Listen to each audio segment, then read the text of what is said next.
Voici un dossier typique en néonat. Donc, le nom du bébé est souvent indiqué ici.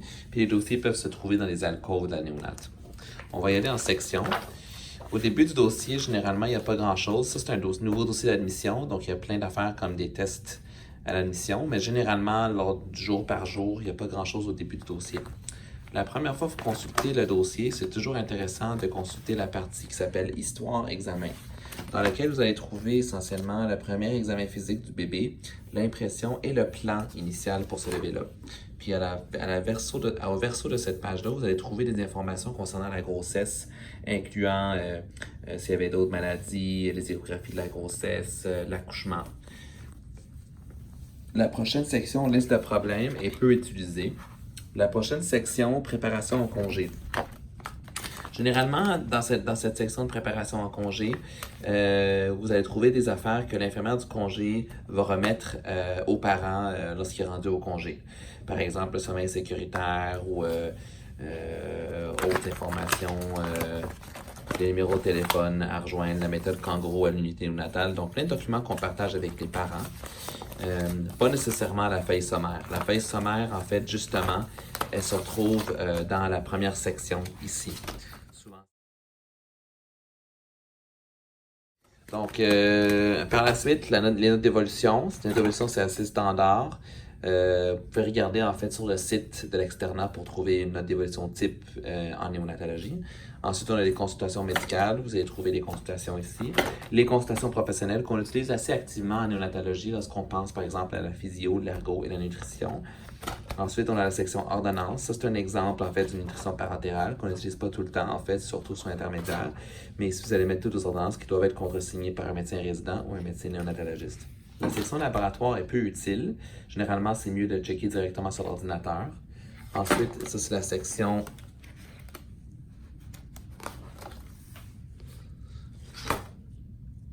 banque de sang. Des fois, on peut trouver des informations concernant la transfusion. La section radiologie, également, c'est toujours mieux d'écouter les dictées sur Synapse directement. Parfois, il y a certains rapports qu'on ne retrouvera pas sur Synapse, par exemple des oxymétries qu'on pourrait trouver là-dedans. La salle d'opération est utile si le patient a déjà eu des salles d'op.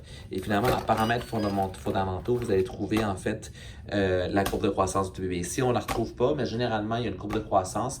Tous les mardis, les bébés sont pesés et mesurés, le périmètre crânien, la taille et le poids qu'il faut mettre sur leur courbe de croissance. Dans FADM, vous allez voir, dans cette section de FADM, vous allez trouver en fait où est-ce que les différents médicaments des bébés des différentes journées. Donc ça, c'est très intéressant pour voir en fait le suivi des doses de médicaments. Le bilan de 24 heures qu'on va parler dans une seconde.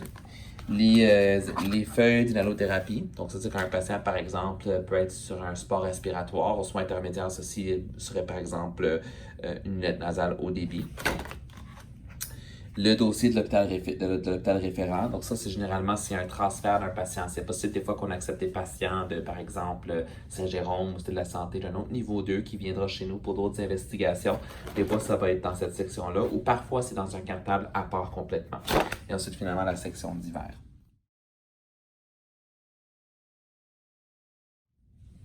Ici, je vous fais un petit topo de le bilan de soins des infirmières de 24 heures qui est très, très, très utile pour le suivi de nos nouveau-nés aux soins intermédiaires.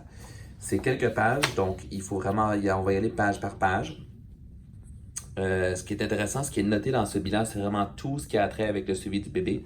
Donc, initialement, sur la première page, vous allez voir en fait le nombre de jours de vie ici, ainsi que la masse d'aujourd'hui à la masse précédente. Donc, on voit ici que le bébé a pris 20 grammes de hier à aujourd'hui. Les mardis, vous allez aussi trouver des périmètres crâniens et les tailles qui sont mesurées. Par la suite, il y a plusieurs informations ici qui est plus côté infirmier sur la première page, qu'on n'a pas nécessairement besoin de s'attarder lorsqu'on regarde côté médical. Sur cette page ici, parfois vous allez trouver en fait des bébés qui ont des perfusions, par exemple des solutés dextrosées, vous allez voir ici, avec le nombre de CCR et aussi comment le soluté change d'un shift à l'autre. Rendu sur la prochaine page, ça c'est très important pour notre suivi aussi intermédiaire, on a ici les ingestats péros. Puis ici, vous avez toute l'information concernant le lait qui rentre dans le bébé. Donc, on a l'allaitement, le lait maternel et le lait artificiel et si c'est gavage ou non. Les infirmières vont souvent mettre le petit G devant chaque alimentation pour indiquer gavage. Donc, par exemple, pour ce bébé, on a reçu du lait maternel en gavage 35 ml à minuit.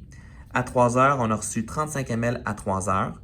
Et puis, on voit qu'ici, à 6 heures, il a reçu un mélange de 20 ml de lait maternel et 15 ml de lait Enfamil 24, qui est un lait artificiel. Et 24, ce que ça signifie, c'est 24 kilocalories par once. Puis généralement, le lait, c'est 20 kilocalories par once. Puis on voit ici à 9 heures que le bébé a reçu 10 cc en gavage de lait maternel, 25 cc de lait artificiel.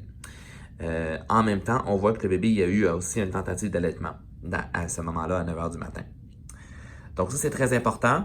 Pour calculer ce qu'on appelle les apports liquidiens totaux, il suffit de prendre ici, dans cet exemple, le 35 cc de gavage et le multiplier par 8, parce qu'ils vont recevoir 8 dans la journée, et ensuite diviser par le poids, qui est de 1,92, et ça nous donnera une valeur d'hydratation en millilitres par kilo par jour.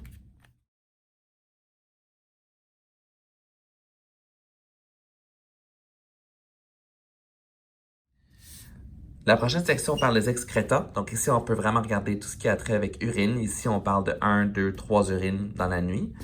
Le nombre de régurgitations. Dans ce bébé-là, il y a eu 3 régurgitations et il a passé une selle. Il y a des petits indicatifs que vous pouvez aussi regarder ici en bas avec plein d'explications. Sur la prochaine page, vous allez trouver la température. Ici, on parle de la température axillaire du bébé, la température cutanée, ainsi que la température dans l'isolette pour ce bébé-là. Pas tous les bébés vont avoir des températures dans l'isolette. Donc, quand le bébé est sorti de l'isolette, il n'y aura plus de température. Ici, on voit la saturation du bébé également. Donc, on voit que le bébé sature entre 95 et 97 %. Ici, on voit la fréquence cardiaque du bébé. Donc, on voit que si la fréquence cardiaque ici est notée à 140, 145, puis elle reste maintenant autour de 120. Et la tension artérielle qui est mesurée systolique, diastolique, systolique, diastolique. Et finalement, la fréquence respiratoire. Donc ici, comme vous pouvez voir, on a tous les signes vitaux. Sur la prochaine section, on parle parfois de prélèvement. Donc, on voit que ce bébé-là, il y a eu un prélèvement à 6 heures du matin, 0,5 ml, puis un prélèvement d'un astrope, ionoglycémie et formule sanguine. Parfait.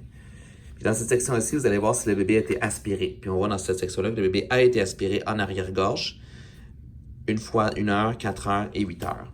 Et finalement, ici, vous voyez le degré du support respiratoire. Ce bébé-là, vous voyez qu'il est à l'air ambiant, mais ça peut être variable. Des fois, il y a un mode de ventilation qui dit le nombre de litres par minute si jamais le bébé a un net au débit ou d'autres modes de ventilation. Ici, vous voyez les infirmières qui sont occupées du bébé. Puis ensuite, ici, pour le psychosocial, ici, souvent, les notes, les présences parentales vont être documentées. Finalement, il y a aussi cette section ici qui est très importante où on documente en fait le nombre d'apnées brady qui est très très fréquemment vu chez les bébés prématurés. Donc, il faut absolument regarder le nombre d'apnées brady par journée. Et naturellement, la dernière partie qui est non le moindre inclut les notes d'infirmière qu'il faut toujours lire. Dans ces notes d'infirmière-là, vous allez surtout voir comment le bébé boit et aussi si le bébé a fait des désaturations durant le boire, donc, ou des décélérations. Donc, c'est très important de lire ceci et moi, je rajouterais que chaque fois que vous voyez un patient, c'est toujours important de faire le compte-rendu avec l'infirmière. Donc, voilà ce qu'on appelle le bilan de soins de 24 heures des bébés en néonatologie.